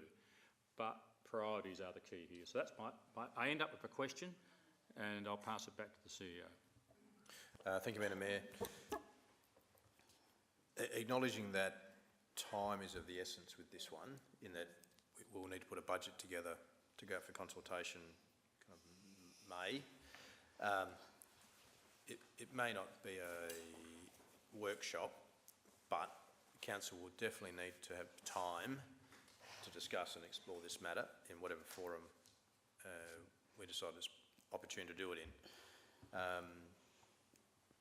Because, yeah, there's no doubt there will be a requirement for additional resource, whether it's people or contractors or plant and equipment. But until we've done this report, and the team have done their best efforts to put some quantums around that, we won't know quite how much of a shock to the system it might be. So we will need time to explore it, but we'll need to do it in a fairly timely fashion, bearing in mind, you know, April, May is coming along pretty quickly. Councillor Hench. Yes, thank you, Madam Mayor. Just another clarification question, please. Councillor Hubel, thank you for mentioning the word biodiversity, because I'm not reading it in this motion. So I just wanted to clarify with the administration that yes, we do mean biodiversity in here. Or do we have to add that word in here as well?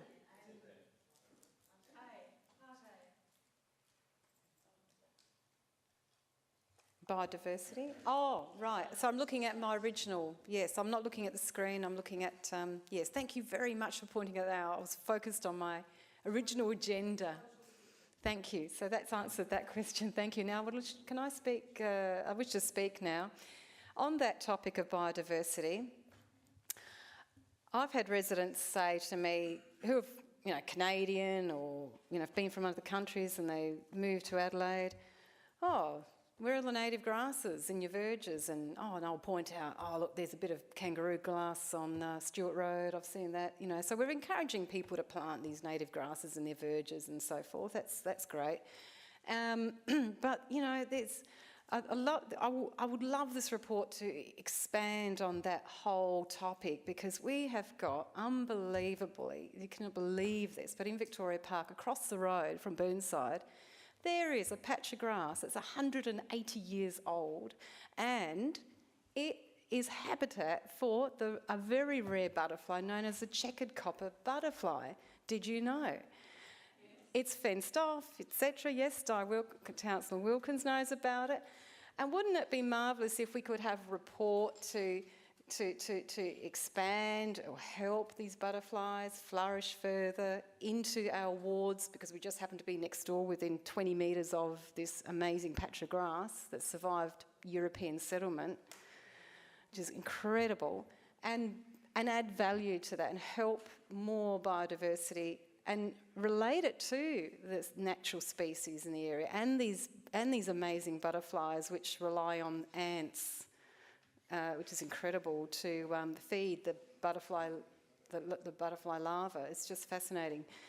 So I do hope that the report will, I know that we have an amazing team in the council, scientists and horticulturalists and all that. So I know we've been focused on the grass cutting and regular weeding and poisoning story, but just having that different lens on this report would, or an additional lens would be amazing. Perhaps that's what you're doing anyway. Thank you. Councillor Turnbull. Oh, did you want to speak first? No, I need to respond to that. Thank you, Madam Mayor. So, Councillor Turnbull, could you just turn it off? I won't lose you. You're next. Okay. I just need to say that this report, it won't go into that level of detail. By virtue of what this report's trying to achieve, it is going to be a reasonably high-level report. If there are specific examples in the city of Burnside, like that area of 180-year-old grasses, I think that's worthy of its own focus and study. I would hate to mix that up with perhaps what we're trying to achieve here. So I'm sorry, Councillor Henry, I'm not intending for the report to go into that level of detail. But if it's worthy, we won't lose it, but it won't be part of this report.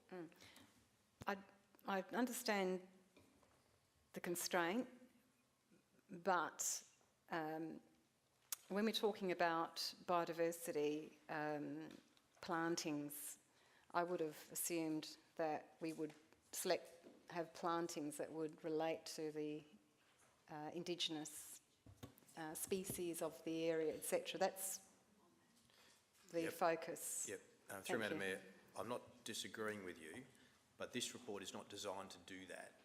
This report is designed for council to understand what resources it needs to put in to the team to deliver a level of service. It is not going to deal with what species, plants, etc. And again, I agree with you, but it's not in this report. It's in another area. Another report for another day. Thank you. Right, just before, Councillor Turnbull, off you go. Oh yes, I have a very quick question. How is the manpower, is it manpower or people power anyway? Is manpower distributed amongst the City of Burnside? Is it based on needs or is it equitable? For example, somebody in the Rose Park area, that area is going to be all mown, etc. And then somebody we needed up at Stonyfield to pick up leaves. How is the manpower distributed? Needs or equitably? We're from the depot. Smile. No. Through the Mayor, I might refer this to Mr. Cant. And he's given me a look because it's a very difficult question. He gave you a look. Perhaps I'll take that back. No. I'll give it a go, and Mr. Cant can jump in. At this point in time, I don't think it's appropriate to talk about needs or equity. What our staff deliver at the minute is a level of service that we've had in place for some time. Now, whether that's right or wrong is the debate we're going to have here. So, in fairness to our teams, they're delivering, and I'll call it a service that's been in place, for at least for the last 4 or 8 years, that has set the level. And rightly or wrongly, it's found its own level. So this is probably a timely discussion for the council to have some specific inputs about what they think about that level of service across the city. That's how I'll answer that question. There's no one else here on the screen, but I just want to make a couple of comments. One is, it's very difficult to compare Rose Park and Mount Osmond, all right? Because the biodiversity is different, the landscape is different. We don't have such things as footpaths at all, or verges, or gutters. Up here, up on Mount Osmond, same as Stonyfield, some parts of Stonyfield and Skye and Aldana. But people who've chosen to live in that area haven't chosen to live in Rose Park or Dulwich, where everything's beautiful green and lush and the trees are all evenly spaced. It's a very, very different environment that people are choosing to live in, and therefore the question of equity is a difficult one.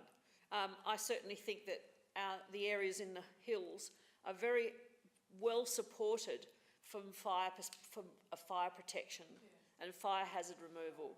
We do get special treatment in Skye, Aldana and Mount Osmond from big bins that are twice a year delivered to our areas so that we can ourselves work in our own gardens, remove vegetation that reduces the fire risk for our own properties. Now that's very different because people down on the flat don't have any perspective of that at all. But you can't say, well, they also need bins out in the street so they can go and put their stuff in the street. I've got 3 every fortnight. So the issue is that the areas of Burnside are all, by character, history and biodiversity, all very different. So one golden rule doesn't fit them all. The only other comment I want to make is that Councillor Henschke earlier tonight alerted us, this is not influencing the debate at all. Councillor Henschke mentioned tonight the issue of restraint on budgetary demands. And I haven't seen it yet, but I understand there's been a lot of budget bids. There's a lot of things that people want and or need, but at the same time, it is our responsibility to make those pulling in the strings, drawing in the strings and say, well, and this is what we're going to be doing in our debate over the budget items that have been bid for already, what are our priorities? We can't have everything without putting the rates up about 10%, right? And we're also being told by the government we should restrain our budget increases. You know, not the old rate capping coming back, but still ESCOs are telling us we need to be restrained on our increases in rates, even though we had, unlike most other councils in Metropolitan Adelaide, 2 years of zero rate increases. But we're going to have a rate increase this year. There's no doubt about that. Has to be.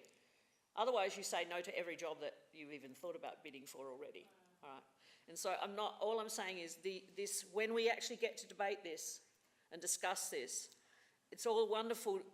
Everything that's been said so far is right, but we are going to have to decide priorities, and we are going to have to pull in our waist belts for the sake of our community that are already suffering. I went to buy reflex paper from Officeworks yesterday. A box I used to buy at $18 is now $35. That is an example of the sorts of pressures on businesses as well as, people, and you've only got to go to the supermarket to see the massive increased costs in everything. So, and CPI. So we just do have to think about the impact of inflation on everything that we bid for, everything we ask for. So I'm now going to go back to Councillor Davey, who moved the motion, so that she can sum up. Thank you. And thank you all for your passionate interest in this motion. It's been very interesting to listen to the debate tonight. Our community, we've all been told, our community want to see beautiful streets, well landscaped, across the range of our suburbs, and I take on board, and we all know, there's a huge range and scope of styles and different types of suburbs and plantings. But it is an issue of fairness and equity, which we need to address, how the plantings are managed, the quality of them, and a whole range of aspects which I think the staff understand we want to have considered. We have severe climatic conditions and they're getting worse. The demands on our climate are getting worse.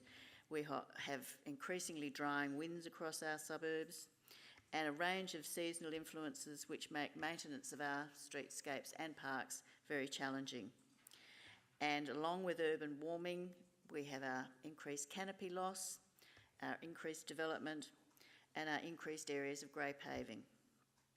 The current staff do a fantastic job at Burnside, but I don't think we have enough dedicated horticultural staff to really manage and improve our streetscapes and parks. We can do better, as we've heard tonight, caring for our new plantings, which we've made a big investment in putting in, of both trees and plants, with our roundabout maintenance, and even our historic hedges, such as those in Hazelwood Park and Kensington Gardens reserves. I think we could manage those a lot better. Every garden is a biodiversity site. It has its range of insects and all sorts of supporting influences. So whether it's native plantings or exotic roses, in parks, on roundabouts, on our small streets, on our major roads, we need more resources to beautify and green these areas, support the plantings we have already, and hopefully improve the volume. We don't have any horticultural standards published to work to. There's nothing available that we can benchmark with, unfortunately. But I look at some of other suburbs around Adelaide, it's been mentioned, and we do pretty well. But recently I drove around East Terrace, around the parklands, and some of the plantings, the street plantings there, are fabulous. They've got some really beautiful, low-growing, lovely flowers and native plantings. I believe our gardens and greenscapes are part of, and maintaining these, are part of our contribution to management of climate change. It's that basic. Greening our suburbs contributes to our management of climate change. And if we need to consider increasing our resources, both human and financial, this is the time to consider this. I take on board the constraint, the economic times, but if this means putting off for a year or two some of our curbing programs and that sort of other programs, I think we probably need to look to compensate for our green suburbs. So I think greening our suburbs is more important than some of the other hard budget decisions we need to make. So notwithstanding that, I hope you'll support this tonight, and we can allow the staff to give us a report on what they consider is doable. Thank you. I'll put the motion. Those in favour? Those against? Carried. Now, that wasn't a call, was it? Okay. Urgent and other business. Now, Councillor Zing, this is subject to the leave of the meeting, and if you have a motion without notice in future, it's advisable to submit it to me beforehand. It's a question about notice, not motion. Sorry, pardon? A question without notice, not motion. Yeah, sorry, question without notice, okay. All right, off you go. Alan Harvey's not here, so it might be taken on notice, I suspect, because it's a bit of a complicated question. It's raised by a member who sits on our disability reference group here at the City of Burnside. I'm just wondering if the CEO or a member of admin, in reference to the PDI Act, the Planning Development Infrastructure Act 2016, if admin can confirm we're actively enforcing sections 9 and sections 11 here at Burnside. Through Madam Mayor, I absolutely going to have to take it on notice, I'm afraid. Absolutely. But happily to do the homework on that one for you.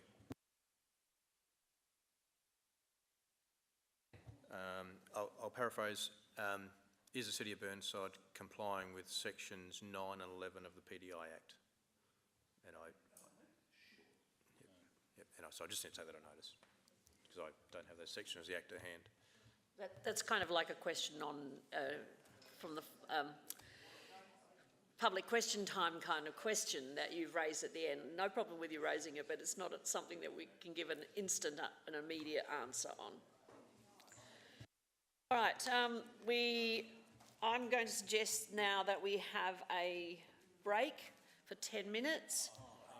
Unless you want to go, actually it should be really quick, shouldn't it? Okay, let's push through. Unless you're happy to push through, we do have to have a kind of a little natural break because there'll be some people who have to leave now. Anyway, so Councillor Cornish, you're going to move that we go into confidential.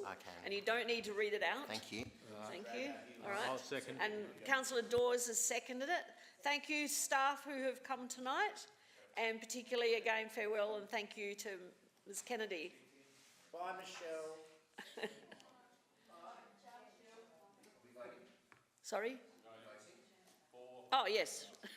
Sorry, I was just waiting for people to go. Okay. Voting to go into confidence. Right.